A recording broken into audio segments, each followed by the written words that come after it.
ಪ್ರತಿನಿತ್ಯವೂ ನಾವು ಏಕಾಂತದಲ್ಲಿರುವವರಲ್ವಾ? ಈ ಸಂದರ್ಭದಲ್ಲಿ ದೇವೇಂದ್ರ ಬಂದು ಹೇಳಿರುವಂತ ಮಾತು, ಸುರ ಗದ್ದುಗೆಯನ್ನ ತಾರಕಾಸುರ ವಶಪಡಿಸಿಕೊಂಡಿದ್ದಾನೆ. ಆತನ ವಧೆಯಾಗಬೇಕಾದ್ರೆ ಹರನಿಗೆ ಹುಟ್ಟುವ ಮಗನಿಗೆ ಮಾತ್ರ ಸಾಧ್ಯ ಎನ್ನುವ ಹಾಗೆ ಈಗಾಗಲೇ ಹರನ ತಪಸ್ಸಿನಲ್ಲಿ ಕುಳಿತಿದ್ದಾನೆ. ಹರನ ತಪಸ್ಸನ್ನು ಕೆಡಿಸುವುದಕ್ಕಾಗಿ ತಂದೆಯವರೇ ಹೇಳಿ ಕಳಿಸಿದ್ದಾರಂತೆ.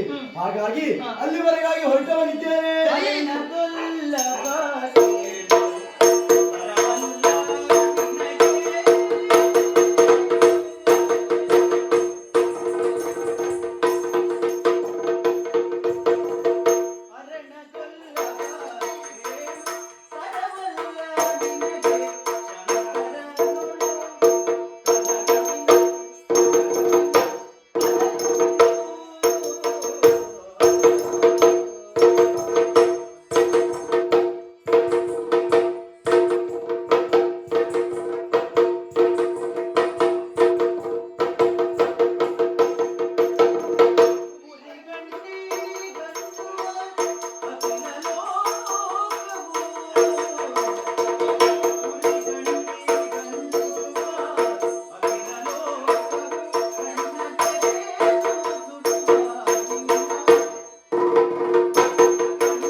ಸರಿಯಾದ ಕಾರ್ಯ ಅಲ್ಲ.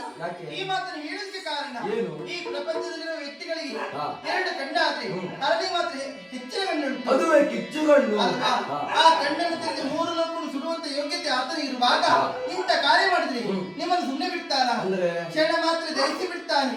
ಆ ಕಾರಣಕ್ಕಾಗಿ ಹೇಳ್ತಾ ಇದ್ದೀನಿ, ಅಲ್ಲಿಗೆ ಹೋಗೋದು ಬೇಡ.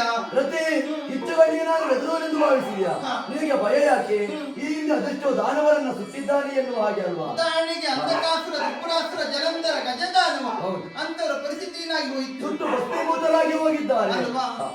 ಇಂದು ನೀವು ಹೋದ್ರೆ ಅವರಿಗಾದ ಪರಿಸ್ಥಿತಿ ನಿಮ್ಮ ಪಾಲಿಗೆ ಬರ್ತದೆ? ಖಂಡಿತವಾಗಿಲ್ಲ. ಲೋಕ ಕಲ್ಯಾಣಾರ್ಥವಾಗಿ ಹೊರಟವನಿದ್ದೇನೆ, ಅವರೆಲ್ಲ ದಾನವರಿದ್ದಾರೆ. ಹಾಗಾಗಿ ನಾನು ನಿರ್ಧಾರ ಮಾಡಿಯಾಗಿದೆ, ಅಲ್ಲಿವರೆಗಾಗಿ ಹೋಗುವವನೇ ಎನ್ನುವಾಗೆ. ಆದ್ದರಿಂದ ನನ್ನನ್ನು ಯಾರು ಕೂಡ ತಡೆಯಬಾರದು. ಹೋಗ್ಲೇಬೇಕು. ಬರ್ತಾ ಇದ್ದೀನಿ ಹೌದು. ಹೊರಟ ನಿಮ್ಮನ್ನು ತಡೆಯುವುದಿಲ್ಲ ನಾನು. ಹಾ. ಆದ್ರೆ ನಿಮ್ಮ ಜೊತೆ ಎಲ್ಲಿಯೂ ನಾನು ಕೂಡ ಬರ್ತೀನಂತೆ. ಖಂಡಿತವಾಗಿ ಕರೆದುಕೊಂಡಿರುವುದಿಲ್ಲ. ಯಾಕೆ? ಯಾಕಂದ್ರೆ ನೀನು ನನ್ನ ಎದುರಲ್ಲಿ ಇದ್ರೆ ಖಂಡಿತವಾಗಿ ಬಾಣ ಪ್ರಯೋಗ ಮಾಡಲು ಸಾಧ್ಯವಿಲ್ಲ. ಹಾ. ಹಾಗಾಗಿ ನೀನು ಇಲ್ಲೇ ಇರು, ನಾನು ಹೋಗಿ ಬರ್ತೇನಂತೆ. ಇಲ್ಲಿವೇ ಇಲ್ಲ. ಈ ಮದುವೆಯಾಗಿ ಇಷ್ಟು ವರ್ಷದ ಕಾಲ ಹಾ. ಒಂದು ದಿನ ತಿರುಗಾಟ ಕರ್ಕೊಂಡು ಹೋಗುವುದಾಗುತ್ತಾರೆ. ಹೌದಾ?